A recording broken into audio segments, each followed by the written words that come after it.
Odak noktasından iyi akşamlar değerli izleyenler. Gündem özellikle Rum Meclisi'nin almış olduğu Enosis'in referandumunun okullarda kutlanışıyla ilgili kararın ardından Kıbrıs müzakerelerinde yaşanan olumsuz havaya kilitlenmiş durumdayız. Dün gerçekleşen liderler görüşmesi 1 saat içerisinde gerçekleşti. Cumhurbaşkanı Akıncı konuyu masaya yatırdı ve Rum tarafının geri adım atmasını beklediklerini ifade etti. Öte yandan Aydın'ın de Kıbrıs Türk halkının endişelerinin giderilmesi yaratılmış olan bu olumsuz havanın giderilmesi noktasındaki mesajları Rum lideri rahatsız etmiş gibi görünüyor olsa gerek. Zira kapıyı çarpıp çıktı dedi Cumhurbaşkanı Akıncı. Gerçi Anastasiadis zira bunu yalanladı. Toplantıyı terk edenin Cumhurbaşkanı Akıncı olduğunu söyledi, iddia etti. Aydın'de dün Rum liderle yaptığı görüşme sonrasında yaptığı açıklamalar Cumhurbaşkanı Akıncı'yı rahatsız etti. Cumhurbaşkanı Akıncı Aydın'ın tam anlamıyla her şeyi açıklamadığını, anlatmadığını söyledi. Dolayısıyla eksik bıraktığını bazı konuların ifade etti. Bu bağlamda Aydın'ın de güvenilirliğinin korunması noktasında bir mesaj gönderdi. Aslında acaba terk edilen kimdi sorusundan ziyade müzakereler mi sorusu akla geliyor. Müzakereler mi terk edildi? Bu sorunun yanıtı net değil. Zira Aydın'a göre müzakere süreci devam ediyor. Durmuş durumda değil ama Cumhurbaşkanı Akıncı bugün yaptığı açıklamayla önümüzdeki hafta Perşembe günü yapılacak liderler görüşmesine katılıp katılmayacağı ile ilgili soruya Rum tarafının atacağı adıma bağlı mesajı verdi. Yani Rum tarafı geri adım atmaz, bir çözüm yoluna yanaşmazsa önümüzdeki hafta önceden planlanan liderler görüşmesi gerçekleşmeyebilir. Kıbrıs müzakereleriyle ilgili önemli açıklamalar gelmeye de başladı. Bugün de Türkiye Başbakanı Binali Yıldırım ilk kez ziyaret ettiği Malta'dan Kıbrıs müzakereleri yorumu yaptı. İsterseniz önce kısaca bu yorum ekranlara getirelim, sonra yeniden stüdyoya dönüyoruz. Malta'yı ziyaret eden Türkiye Başbakanı Binali Yıldırım, Başbakan Joseph Muscat'le bir araya geldi. İki lider görüşme sonrası düzenlenen basın toplantısında kameralar karşısına geçti. Binali Yıldırım, Kıbrıs'taki müzakerelere ilişkin soruya şu yanıtı verdi. Evvelsi gün Anastasias biraz herhalde sinirlenmiş, kapıyı vurup dışarı çıkmış. Kriz oldu diye haber yayıldı. Daha sonra ben sigara içmeye çıktım, kriz falan yok diye geri geldi. Türk tarafının her daim bir adım önde olduğunu belirten Yıldırım, mutlaka çözümün sağlanması gerektiğini vurguladı. Kuzey Kıbrıs Türk tarafı çözümde bir adım önde. Hiçbir zaman çözümü kesintiye uğratacak bir davranış içerisinde olmuyorlar. Buna özen gösteriyorlar. Çözümsüzlüğün bedelini Türk tarafının ödediğine dikkat çeken Yıldırım, varılacak bir çözümün arada güvenliği sağlayacağını vurguladı. Çözümün mutlaka sağlanması lazım çünkü çözümsüzlüğün bedelini Kuzey Kıbrıs Türk tarafı ödüyor. Kısıtlamalar yüzünden ödüyor. Rum tarafı maalesef 2004'te tüm uyarılarımıza rağmen adanın tümünü temsil edecek şekilde birliğe tam üye yapıldı ve dolayısıyla o gün çok daha kolay olan çözüm gerçekleşmedi. Bugün daha zor olanı başarmakla karşı karşıyayız. Burada varılacak çözüm adada güvenliği sağlayacak, Türkiye'nin etkin garantisini sürekli olarak temin edecek ve her iki tarafın adil, eşit yönetişim hakkını da beraberinde getirecektir. Yıldırım konuşmasının devamında 4 özgürlüğünde Avrupa Birliği tarafından teminat altına alınması gerektiğini kaydetti. Bu konuda tabii Avrupa Birliği'nin de üzerine düşen görev var. Türkiye'nin 4 özgürlüklerini, 4 özgürlük dediğimiz hususlarında Avrupa Birliği tarafından teminat altına alınması icap ediyor.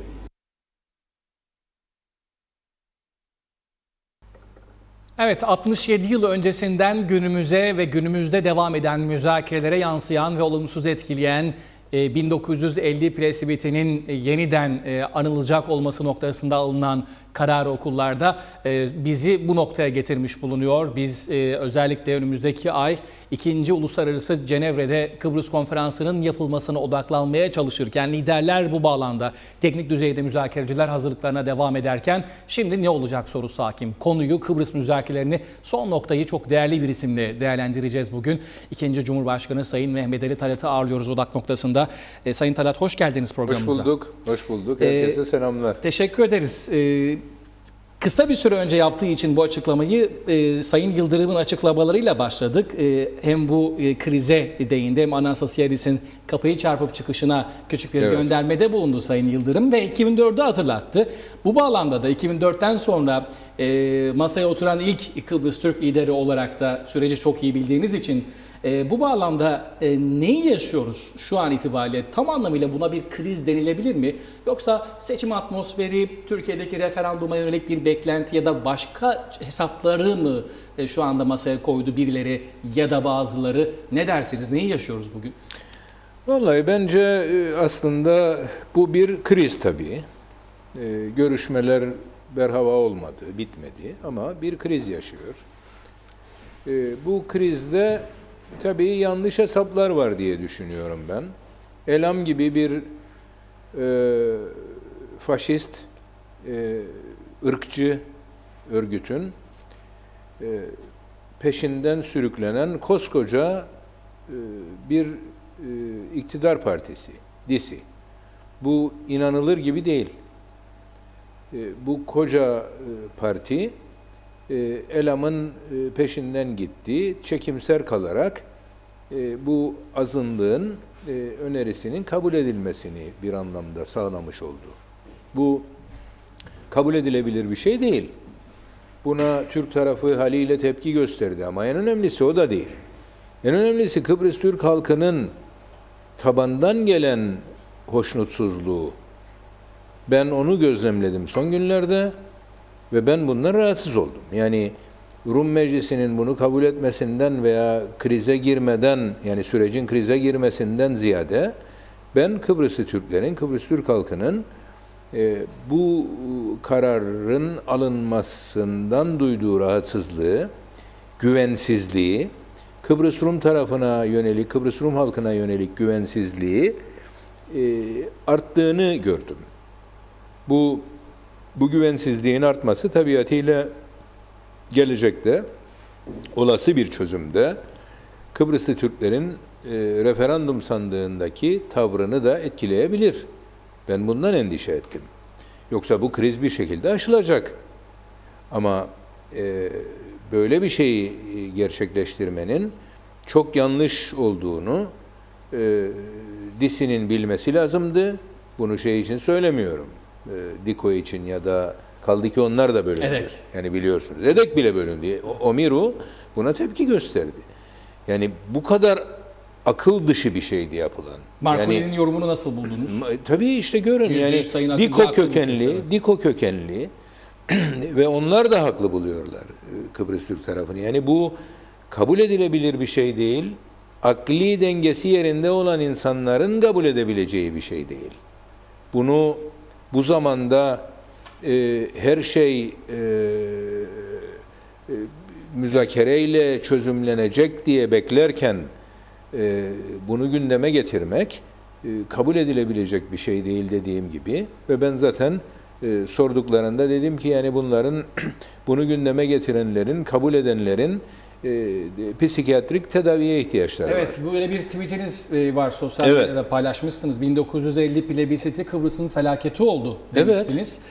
Felaketi almak normal bir ruh hali değil elbette. Ruh hali iyi olmayanlara psikiyatrik tedavi lazım. Değil mi? Yani konu budur. Konu budur. Ha şimdi tabii az önce Türkiye Başbakanlığı'nın ifade ettiği bir husus var. Kıbrıs sorunu çözülmeli çünkü çözümsüzlüğün bedelini Kıbrıslı Türkler ödüyor dedi. Evet. İşte en üst düzeyde ifade edilen bu gerçeği de dikkate alarak biz Elam'ın kışkırtmasına, DİSİ'nin boyun eğmesine teslim olmamalıyız. Yani biz olumsuz bir pozisyondayız gibi bir imajın doğmasını engellemeliyiz. Ama şunu da söyleyeyim. Müzakere sürecinde, pazarlık sürecinde çekişme, kavga, buna benzer, bundan daha kötüsü olabilir. Bunu da anlayışla karşılamak lazım. Çünkü Sayın Akıncı da sonuçta kapıyı vurup çıkan Anastasiadis'e tepki gösterebilir. Çünkü insandır, etten kemikten oluşmaktadır. Ama önemli olan Sayın Yıldırım'ın da ifade ettiği gibi çözüme olan ihtiyacımızı bilerek, ki zaten Sayın Akıncı bunu biliyor, uygun yöntemlerle bu sürecin nasıl atlatılabileceğini bulmalıdır, yaratmalıdır. Evet. Şimdi ben şunu söyleyeyim. Bugün araştırdım, soruşturdum. Bu yıl içinde, yani meclisin bu döneminde, galiba Eylül'e kadar süren bir dönemdir bu.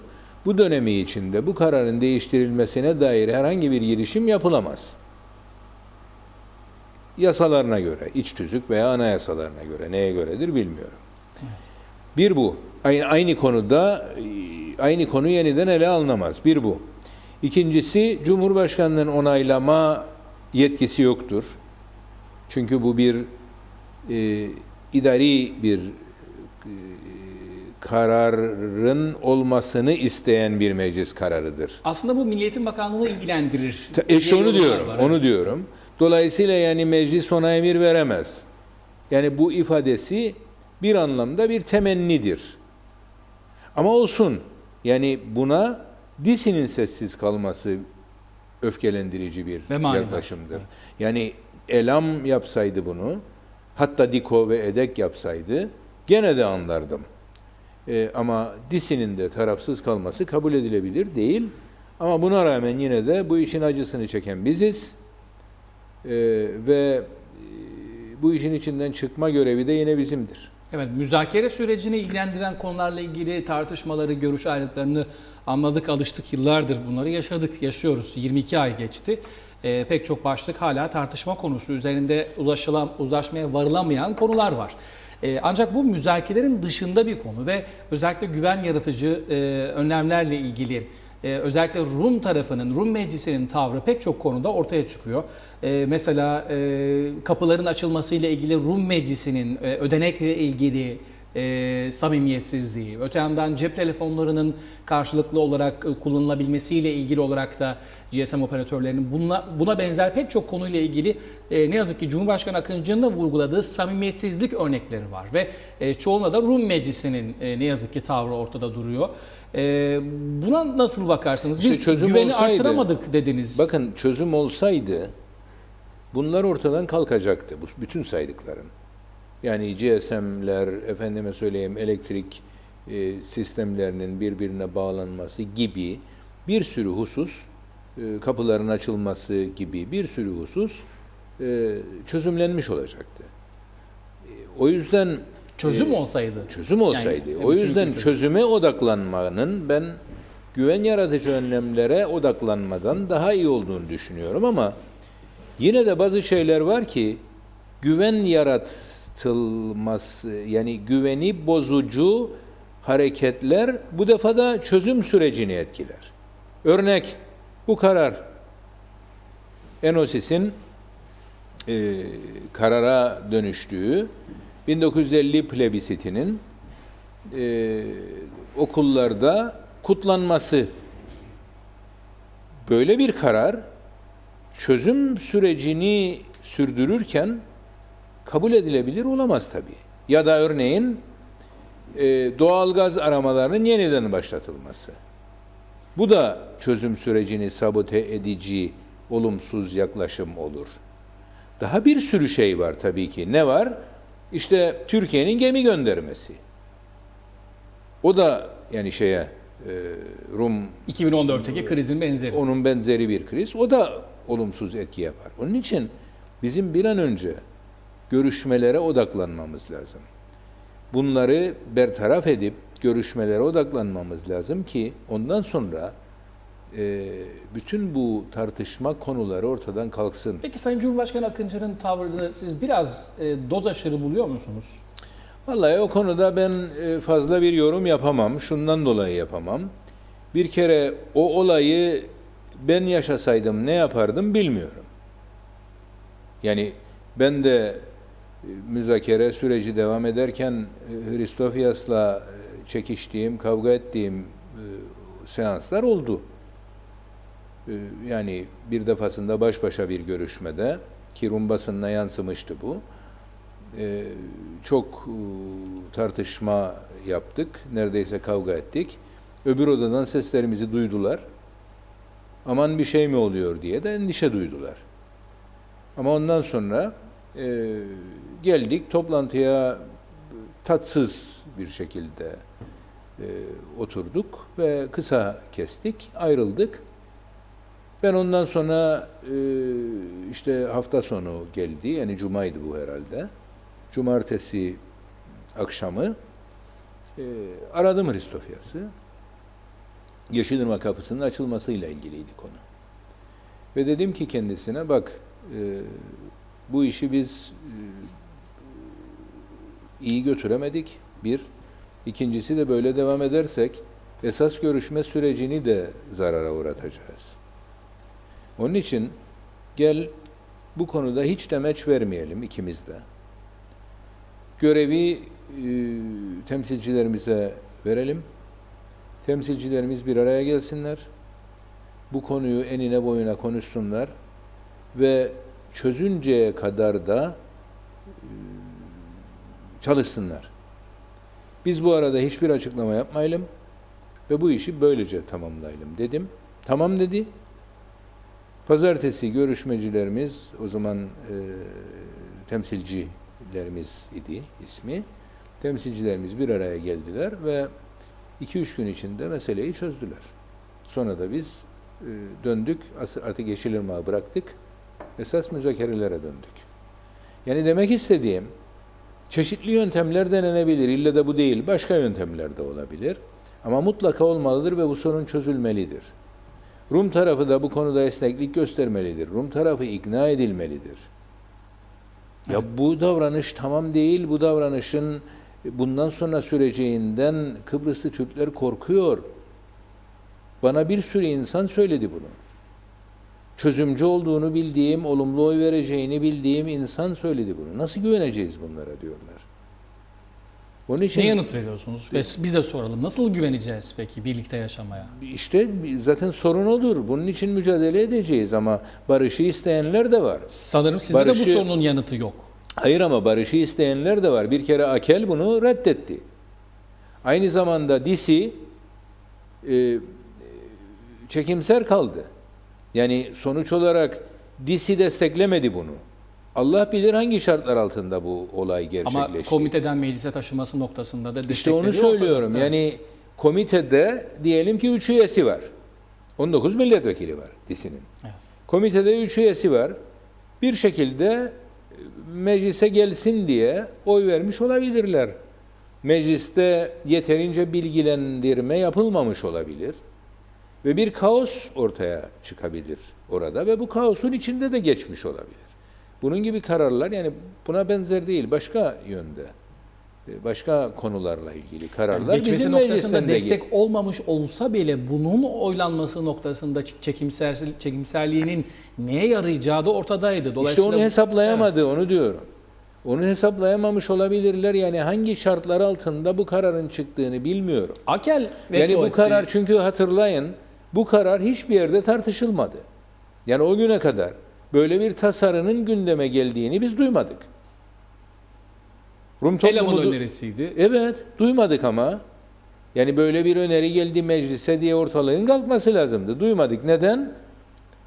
Büyük ihtimalle alelacele bir şekilde yapıldı ve Rum kamuoyunda da konu tartışılmadı. Yani bunları da hep bilerek davranmak zorundayız. İç yüzünü öğrenmek zorundayız daha doğrusu. Şüphesiz ki. Peki Akel'i Ama belki de Sayın Akıncı bunu biliyor. Bilmem.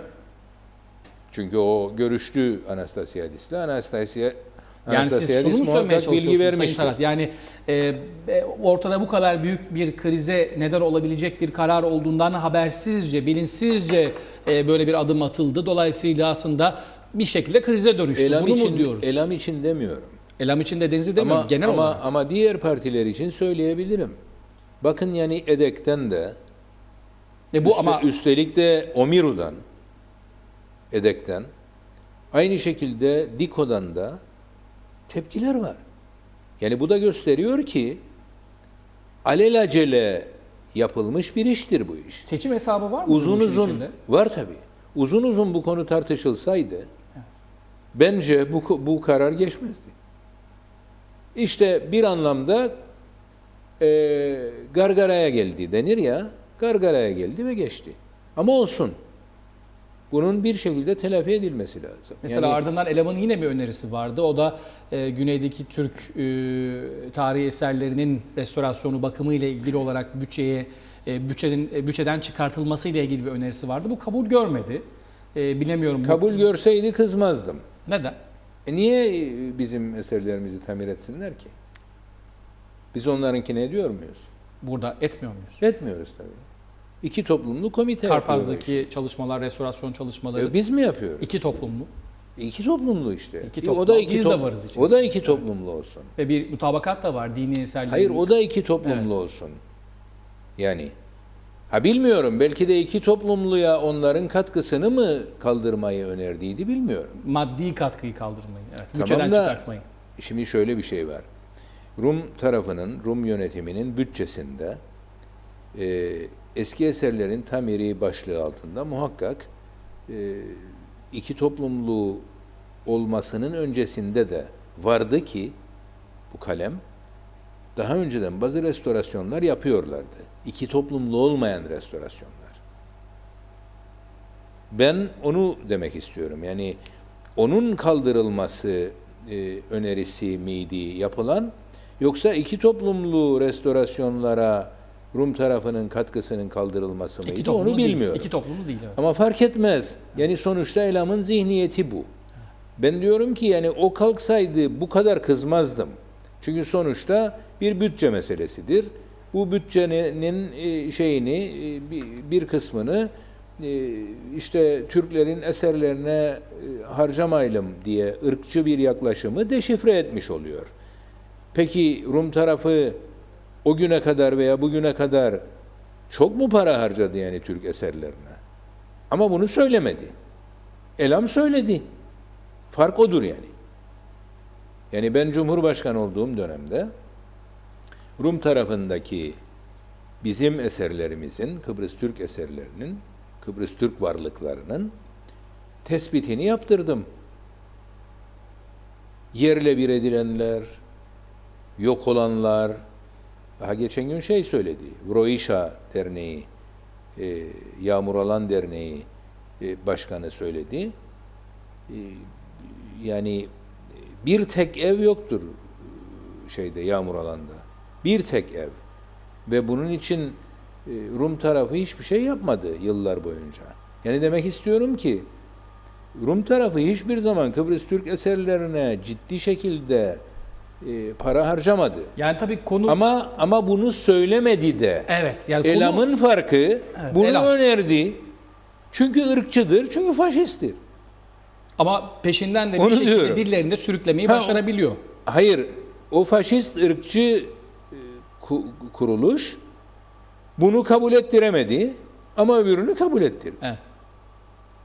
Böyle bir şey mi olur? Öbürü daha zararlı. Yani Kıbrıs Türk eserlerine harcama yapmayacağım ben kararı verse Rum tarafı, bizim hakkımız olmaz bağıralım çağıralım. En çok yapacağımız biz de buradakileri yapmayız. Şimdi bu kararla ilgili olarak aslında sizin bir tavsiyeniz var. Biz Hristofyas'ta Yeşilırmak Kapısı ile ilgili çıkmazı kamuoyuna söylemlerde bulunmayarak özellikle bu konu teknik düzeyde halledilmesiyle biz müzakerelere odaklanalım şeklinde çözdük dediniz. Benzer bir belki durum olabilir ama Cumhurbaşkanı Akıncı net bir şekilde bu karardan geri adım atılmasını istiyor.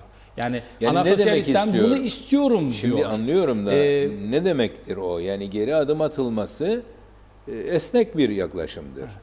Yani kararın iptal edilmesi midir istediği? Buysa bu Eylül ayına kadar olamaz diyorsunuz. İşte onu diyorum, evet. Bu mümkün olmaz. Ama bunu telafi edecek bir şey yapabilir mi Rum tarafı? Yapabilir. çıkar, Anastasiadis açıklama yapar bu konuda. Açık ve net. Belki Eğitim Bakanı da der ki ben müfredatlarım benim aynıdır, değiştirmiyorum. Ki benimsemediğini söyledi. Bunu çıkıp açıklasın dedi Sayın Akıncı. Dedi. Evet. Yani bunların ifade edilmesi telafi edebilir belki, bilmiyorum. Sayın Akıncı bilir Evet. neyin telafi edeceğini, ama Rum tarafından böyle bir hareketi görmeyince ve Anastasiadis kapıyı vurup çıkınca, sigara içmeye çıkıyorum demiş olsa bile o davranışına öfkelenmek insani bir Bugüne durum. kadar hiç siz müzakere sürecinde böyle bir saygısızlıkla karşılaştınız mı size doğru yapılan? Böyle hayır. Bu kadar düzeyde. hayır. Böyle bir şey olmadı.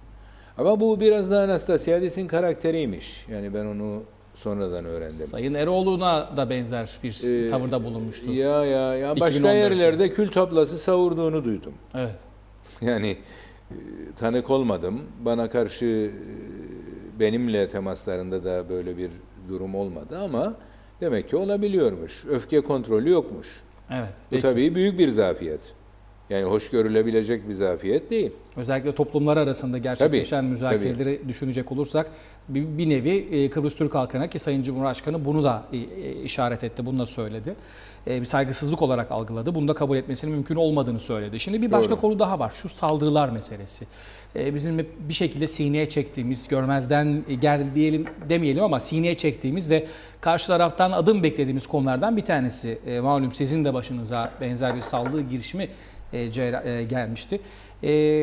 Kıbrıslı Türklere yönelik araçlarına, mallarına, canlarına yönelik olarak yapılan bu saldırılarla ilgili özellikle güneyden yeterince girişinde bulunulmaması, yargının yeterince suçları, failleri üzerine gitmesiyle ilgili eleştiriler var. Rum basını da bu öz eleştiride bulunuyor. Bunu nasıl değerlendirirsiniz? 2017'deyiz. 1950'lerin üzerinden 50-60 yıl geçti ve biz hala Kıbrıslı Türklere yönelik saldırılardan bahsediyoruz ve bir arada yaşamayı da konuşuyoruz. Güven meselesi, güvensizliğin biraz daha arttığını söylüyorsunuz Kıbrıs Türk toplumunda. Peki buna ne dersiniz, nasıl bakarsınız? Neden hala bunları yaşıyoruz? Vallahi şunu söyleyeyim, yani kovuşturulması, güneyde Kıbrıslı Türklere yapılan saldırıların kovuşturulması ve faillerin şiddetle cezalandırılması lazım.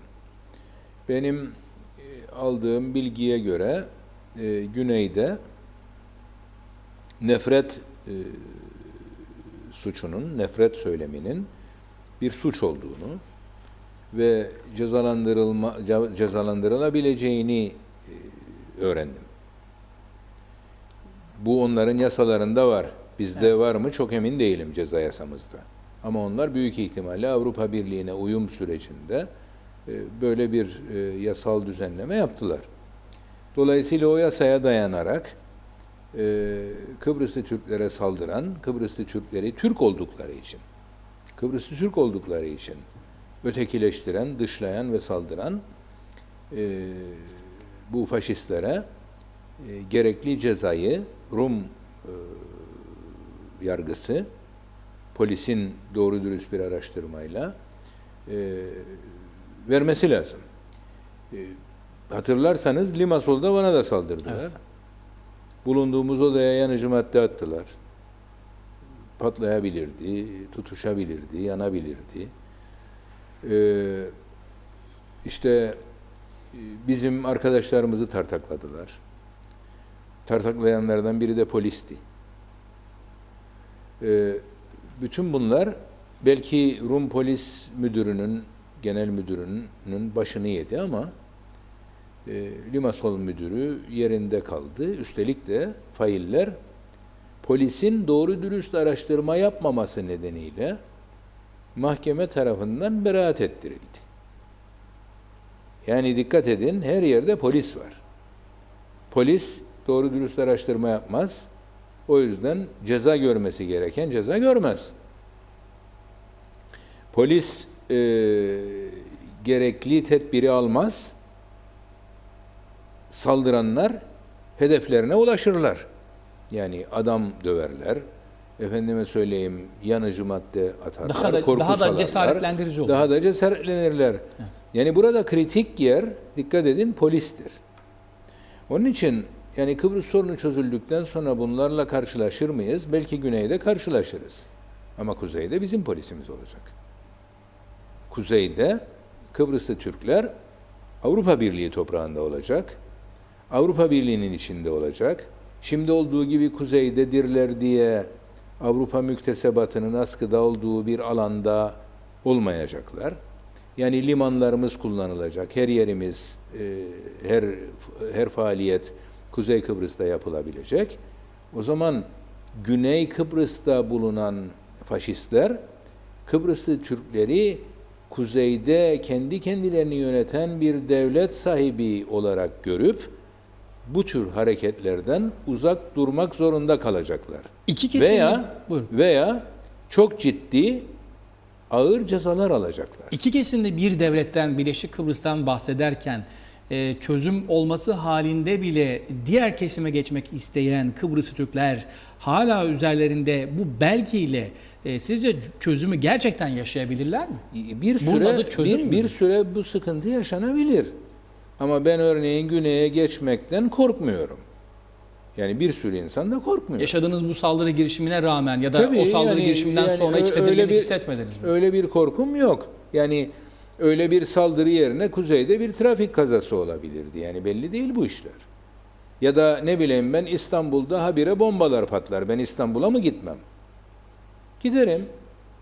Bir gün belki bulunduğum yerde de patlar. Onu bilemem ama. Ama bazı şeyleri önleyebilir, bazı Tamam, şeylerin onu söylüyorum. önüne geçebilirsiniz. Önüne geçilebilir tabii. Ben de tedbirli giderim. Güney'e gittiğimde ona göre bilgi veririm ilgili yerlere. Tabii benim pozisyonum gereği. Ama eğer sıradan bir vatandaş da olsam yine de korkmam. Ama ihtiyacım olduğu zaman giderim. Ama Kıbrıs sorunu çözüldükten sonra bu sorun ortadan kalkar. Çünkü koordinasyon anlaşmaları olacak devletler arasında. İki devlet arasında. Evet. Bu tür nefret suçlarının cezalandırılması mecburi hale gelecek. Yani şeye göre, anlaşmanın sonucunda da. Dolayısıyla yani Kıbrıs Rum tarafındaki şartlar da ciddi şekilde değişecek. Şu anda öyle değil. Çünkü şu anda onlar kendilerini büyük görürler. Biz tanınıyoruz, biz işte yasalız, Kıbrıslı Türkler yasa dışıdır, bunlar işgalcidir. Bunlar işte bizim mallarımızın üstüne konmuş işgalcilerdir gibi anlayışlar var güneyde ve bu anlayışları gerekçe yapıyorlar. Peki bir başka konuyla devam edelim. Müzakerelerin dışından müzakereleri olumsuz etkileyen konuları konuştuk bir şekilde ama bir de müzakerelerin geldiği noktayla ilgili de durum aslında kimilerine göre pek de iç açıcı değil. Özellikle Cenevre zirvesi öncesinde gerek Meclis Başkanı Sibel Siber'in parlamento adına sunmuş olduğu mektup, sorular, gerek eski müzakereciler, biri Halkın Partisi Genel Başkanı olmak üzere, Sayın Özersoy olmak üzere, Sayın Sayın Olgun ve yine pek çok sivil toplum kuruluşu ya da bazı siyasi partiler eleştirilerini ya da bunun dışında endişelerini ve sorularını belirttiler. Bu endişe ve soruların pek çoğu ortak noktalar. Bu bağlamda müzakerelerin gelmiş olduğu noktayla ilgili, üzerinde anlaşılan konularla ilgili endişeler ve eleştiriler de var. Dolayısıyla kesimler de sadece tek bir kesim ya da tek bir görüş değil. Böyle olunca acaba gerçekten bir başarısızlık, Türk tarafı adına bir başarısızlık söz konusu olabilir mi diye de düşünmeden edemiyoruz. Biz gazeteciler özellikle. İşin içinde Sayın Sibel Siber'in de bir CTP'li olarak olması, Sayın Halkın Partisi herhangi bir ideolojinin sağ ve solun partisi olmadığını söyleyen eski müzakereci Sayın Özersay'ın, herhangi bir siyasi partiyle doğrudan bağlantısı olmayan eski iki müzakerecinin de açıklamaları dikkate değer gibi görünüyor. Siz bu eleştirileri, bu kesimden gelen eleştirileri nasıl değerlendirirsiniz? Öte yandan bir CTP'li olarak Sayın Sibel Siber'in tutumunu bir şekilde üstü kapalı olarak da eleştirilerini nasıl buluyorsunuz? Cumhurbaşkanı. Şimdi tabii şunu söyleyeyim, yani Sayın Sibel Siber Meclis Başkanı sıfatıyla yazmadı büyük ihtimalle mektubu. Ben mektubunu görmedim ama çünkü meclis adına yazsaydı mecliste bunun görüşülmesi lazımdı partiler arasında ve ortak bir metin olarak hazırlanması lazımdı. Meclis başkanı olarak sundu. Kişisel görüşlerini sundu. Tabii ki kişisel olarak o şeyleri, o kaygıları duyabilir. Ama o kaygıların önemli bir kısmının gerçek olmadığını da biliyoruz. Yani tümü işte varılan mutabakatta şu bize nasıl etki yapacak, bu bize nasıl etki yapacak diye sorduğu soruların bir kısmının aslında öyle olmadığını da Sayın Akıncı sonra ifade etti, biliyorsunuz. Yani işte siz kuzeydeki herkes serbestçe yerleşecek dediğinizde kuzeydeki bütün yapıyı değiştirmiş oluyorsunuz. Bunu nasıl göğüsleyeceksiniz diye sorarsanız öyle değil varılan mutabakat. Varılan mutabakat, evet, herkes serbestçe yerleşme hakkına sahip olacak ama siyasi hakların kullanımı sınırlı olacak. Dolayısıyla bütün bunlar önemli şeyler. Bunları dikkate almadan birincisini duyduğunuzda şaşırırsınız. Veya sıkıntı yaratacağını düşünebilirsiniz. Ama dediğim gibi yani kişisel olarak tabii kendi görüşlerini ortaya koyabilir. Bu soruları sorabilir. Bu çok doğal bir şey. Kapsar mı bu soru ve CTP'yi kapsamaz tabii ki, biliyorsunuz yani zaten. Yani CTP'den böyle bir şey çıkmış değil. peki Sayın Sibel Siber'in bu tutumunun objektif olduğunu mu düşünüyorsunuz? CTP'ye üye değil zaten Sibel Siber. Sibel Siber CTP milletvekilidir. CTP Birleşik Güçler kanadından milletvekilidir ve meclis başkanıdır. Tabii ki kendi görüşleri olabilir. Benim de olabilir. Ben ille de CTP'nin bütün görüşlerini paylaşmak durumunda değilim. Yani farklı görüşlerim olabilir. Önemli olan genel siyasetin ne olduğu. Peki genel eleştiriler Sayın Akıncı'ya yönelik bahsetmiş olduğum kesimden gelen eleştirileri, İşte eski onu söyleyeceğim. müzakerecilerin İşte onu eleştirilerini. Eski müzakereciler bir yere bağlı değil dediniz. Yani dinine kadar UBP'lidir onlar ya. Olur mu öyle şey? Şu anda bir parti adına açıklama yaptı. O parti adına olmayabilir ama dinine kadar UBP'lidir. Sayın Özersay? Şimdi Özersay daha ılımlı açıklama yaptı, biliyorsun. Yani Özersay'ın endişelerinin de bir kısmı bilgi eksikliğinden kaynaklanıyordu. O da belli oldu. Bunlar önemli şeyler. Ben Özersay'ın kötü niyetli olduğunu söylemiyorum. Diğerleri? Hayır. Söyleyebilirim tabii. Yani onların kötü niyetli olduğunu çözüme, hayır, çözüme karşı insanlardır onlar. Onlar sen yaz bir anlaşmayı da Rum tarafı imzalayacak deseniz gene bir sorun bulurlar çünkü çözüm istemiyorlar. Mesele budur yani. Yani hem müzakereci olup hem de çözüm istememezlik. Niçin olmaz mı? Olur mu? Olur tabii. Olur tabii. Görüşmeleri sabote etmek için olmaz mı? Görüşmeleri sonuca ulaştırmamak için olmaz mı? Sayın Eroğlu'nun Cumhurbaşkanı olduğu dönemde müzakerecisi veya temsilcisi Sayın Eroğlu'nun isteklerini yerine getirmeden müzakere edebilir miydi? Edemezdi. Ve sonuçta uzun uzadıya 5 yıl boyunca hiçbir ilerleme kaydedilmeden müzakere edildi. Değil mi? 5 yıl boyunca. Harita meselesinde Sayın Özersay'ın mesela harita özellikle üzerinde tüm konuların anlaşılmadıkça haritanın açılmış olmasının, verilmiş olmasının bir hata olduğunu söylüyor. Ne gibi bir hata ki? Yani ben onu anlamıyorum. Niye harita hata? Kıbrıs sorunu harita mı ya Allah aşkına? Nedir Kıbrıs, Kıbrıs sorunu yönetim ve güç paylaşımı uzlaşmazlığıdır. Evet. Kıbrıs sorunu ondan çıktı. Haritadan çıkmadı ki. Evet. Harita onun bir sonucudur. Türk tarafı verdiği %29.1, 29.2 harita. Rum tarafı da 28.2. Nedir farkı? 1 puan. Yani ne olmuş ki Türk tarafı harita verdiyse? Yani ben anlamadım.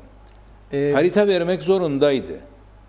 Aksi halde harita vermeseydi süreç bizim çok istediğimiz, Sayın Eroğlu'nun da binlerce defa talep ettiği uluslararası konferans aşamasına gitmezdi, geçmezdi. Eğer biz uluslararası konferansı istiyorsaydık ki Eroğlu da istiyordu, o zaman harita verilmek zorundaydı. Sadece uluslararası konferans olur muydu harita Peki verilmeden? uluslararası konferansa geçmiş olmanın ne artısını yaşıyoruz şu anda? Sayın Eroğlu'na sorun. Niye Yok, çok bugün- niye çok ısrar ediyordu? Peki bugün ne? Sayın Akıncı ile Ya beraber tabular yıkıldı lider. işte. Tabular yıkıldı.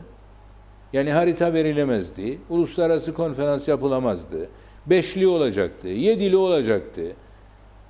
BM'nin 5 daimi üyesi de katılacaktı. Efendime söyleyeyim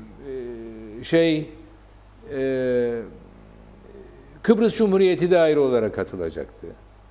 Olur mu böyle bir şey? İşte Garantiler onlar özellikle. yıkıldı. Yıkıldı diyorsunuz. Onlar yıkıldı. Sayın Talat haritayı nereden biliyor diye biliyorsunuz bir polemik oldu bu basın aracılığıyla. Sayın Öztürk Yılmaz CHP Genel Başkan Yardımcısı. Ya Öztürk Yılmaz %24 olmayan bir harita gösterdi. Yani Rumların verdiğinin de altında bir harita gösterdi. Bir iddia haritayı. O nereden Evet. bildi? O nereden bildi? Evet. Ben bilebilirim. Ben istesem öğrenirim. Giderim Sayın Akıncı'ya, Akıncı bana anlatır. Gösterir de. Ama ben istemem. Biliyorum ama %29.2 işte. Ve kendileri söylediler, Güzel Yurt'ta içinde yok. Rumlar açıkladı. Bakın bakalım Öztürk Yılmaz'ın haritasına. Her yer gitti. Yani kayalar da değil, daha şeye kadar indi yani galiba. Aşağıya, ana yola kadar. Yani nedir o? Geçitköy'e kadar indi Rum tarafı. Böyle bir harita hiç konuşulmadı ki. Peki Bu haritayı eğer Öztürk Yılmaz uydurmadıysa uyduran birinden aldı. Ben böyle bir harita görmedim. İddiaya göre bunu söylemiş. Profesör Atahatun. Sayın Ataturk'un haritasıdır o. Evet. Öyle demişti. Ama basında yansıyan pek çok benzer ya da Tamam ama coşan nereden haritalar çıktı var. bu harita yani? Bilmiyorum, bir şekilde eline ulaştırılmıştı. Peki Hayır ya, bir şekilde eline ulaştırılmış değil. Bu harita nereden çıktı? Benim söylediğim o. Öztürk Yılmaz'a bir şekilde ulaştı, Sayın, anladım. sayın- Ama nereden çıktı? bu haritadan Demek önce- ki bu haritayı çizenlerin iyi niyetle bir bağları var mı dersin? şunu söyleyebilirim. Anastasiadis'in istediği bölgelerin üzerine çizilmiş bir harita olduğunu daha önce konuşmuştuk. Ne demek istediği bölgelerin? Anastasiadis kendisi %28.2 çizdi. Evet. İstediği bölgelerin hangi bölgeler olduğunu bilemiyoruz. 28.2 ise Annan haritası eksi 0.3'tür. Evet. Peki Sayın Erdoğan'ın bu haritalar görüldükten sonra Erenköy, Maraş'la ilgili söylemi, Yeni Erenköy, Erenköy ile Vallahi Yeşilırmak bilmiyorum. arası Duydum, ben de duydum. Nereden bu bir çıktı? sürpriz mi oldu sizce? Bence benim için sürpriz oldu.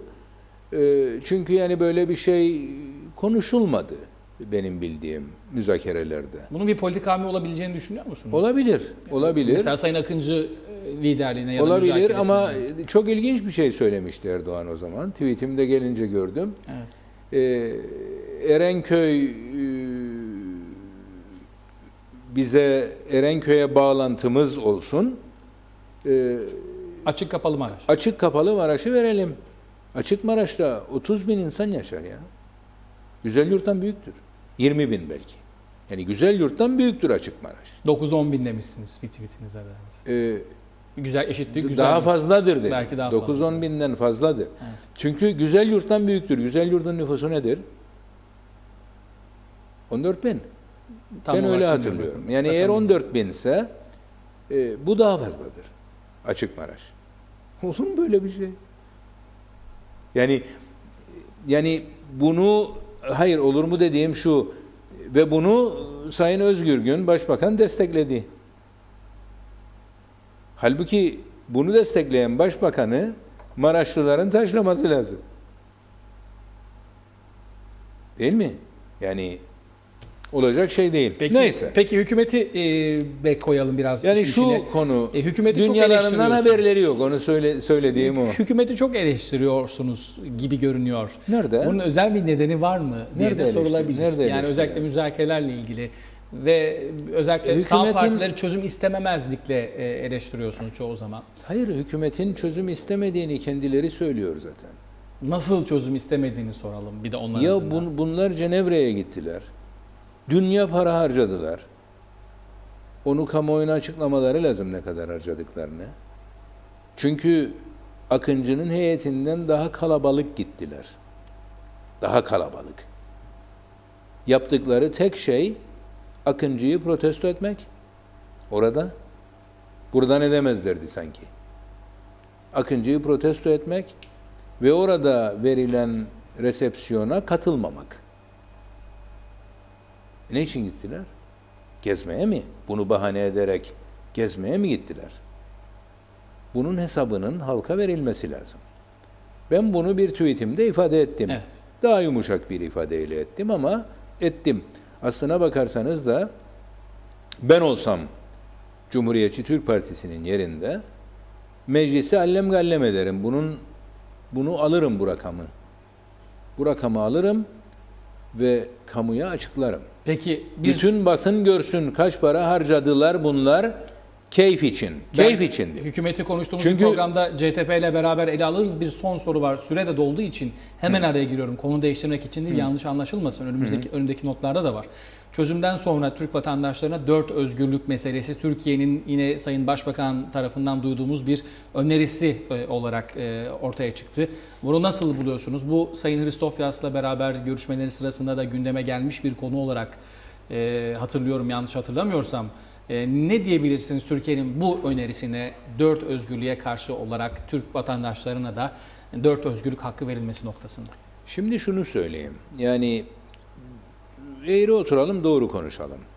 4 özgürlüğün Türk vatandaşlarına verilmesi mümkün değil. Şu anda yok ya. Şu anda Kuzey Kıbrıs Türk Cumhuriyeti'nde 4 özgürlüğü Türk vatandaşları kullanamıyor. Geliyor, kapıda vize alıyor. 15 gün, 1 ay, maksimum 3 ay. Değil mi? Nasıl 4 özgürlük olacak? Kıbrıs Cumhuriyeti'nde üstelik. Kıbrıs sorunu çözüldükten sonra. Çözülmeden yok. Sayın Cumhurbaşkanı zaten Gümrük Birliği ile bu 4 özgürlüğün 3 Dört maddesi özgürlük- hayata geçiyor üç maddesi diyor. evet. 3 maddesi evet. Şimdi demek ki yapılması gereken şudur. Doğru olan şudur. 1960'ta Türk-Yunan dengesi diye bir şeyden bahsedilir. Türk-Yunan dengesini Kıbrıs'ta sağlamak lazımdır. Türk-Yunan dengesini sağlamak demek, Yunan vatandaşlarının ne hakkı varsa aynısının Türk vatandaşlarında da olmasıdır. Bu da şu demektir. Eğer Türk vatandaşlarının serbest dolaşımı veya yerleşim kısıtlanacaksa aynısının Yunan vatandaşlarına da uygulanması gerekir. Bu ise Avrupa Birliği'ne girmiş Yunanistan açısından mümkün değildir. Fakat ben müzakereleri yürütürken konuyu o zamanın Yunan Başbakanı Papandreou'ya ilettim ve Papandreou'dan bana gelen cevap, Talat merak etmesin, rahat olsun, Kıbrıs sorununun çözümü için bunu kabul etmemiz mümkündür, sıkıntı olmayacaktır dedi. Bana haber gönderdi Hristofyas'la. Dolayısıyla bizim anlaştığımız buydu. Ve anlaştık da zaten. Yazılı halle dökmedik ama anlaştık. Oran mıydı? Hristofyas'la. Bir oran var mıydı? Oran yok. Şimdi 4'e Neyse 1'den bahsediliyor. o başka bir şeydir. Evet. 4'e 1 başka bir şeydir. Yani Türk vatandaşlarının kuzeye gelip yerleşmesi eğer kısıtlanacaksa Yunan'ın da kısıtlanacak. 4'e 1 meselesi nüfusla ilgilidir, vatandaşlıkla ilgilidir. Yani 4 Yunan vatandaşının Kıbrıs Cumhuriyeti vatandaşı olması karşılığı bir Türk vatandaşının, Türkiye'linin Kıbrıs Cumhuriyeti vatandaşı olması meselesidir. Bu da Kıbrıs Cumhuriyeti Anayasası'nda vardır. Bunu da Kıbrıs Türk tarafı resmen kabul etmiş değildir henüz. Ama buna münhasırdır. Bu başka bir şey değil. Evet, vatandaş. Bu ne zamandır? Çözümden sonradır. Şimdi değil. Çözümden sonra. Peki Türkiye Cumhuriyeti vatandaşları için olası bir çözüm sonrası 4 özgürlük talebinin kabul görmesinin mümkün olmadığını, bugün dahi zaten Kuzey Kıbrıs Türk Cumhuriyeti'ne geçerken de Türkiye Cumhuriyeti vatandaşlarının vizeyle girdiklerine dikkat çekiyorsunuz. İş kurarken de Tabii. Çeşitli şartlar İzin alırlar. izin aldıkları gibi durumlar var. Şudur, son Avrupa olarak Birliği ile hemen- Gümrük Birliği olduğu için Türkiye'nin Türk şirketleri, Türk girişimcileri, Türk iş adamları sermayenin serbest dolaşımı ilkesi çerçevesinde burada yatırım yapabilirler. Zaten ihalelere katılabilirler.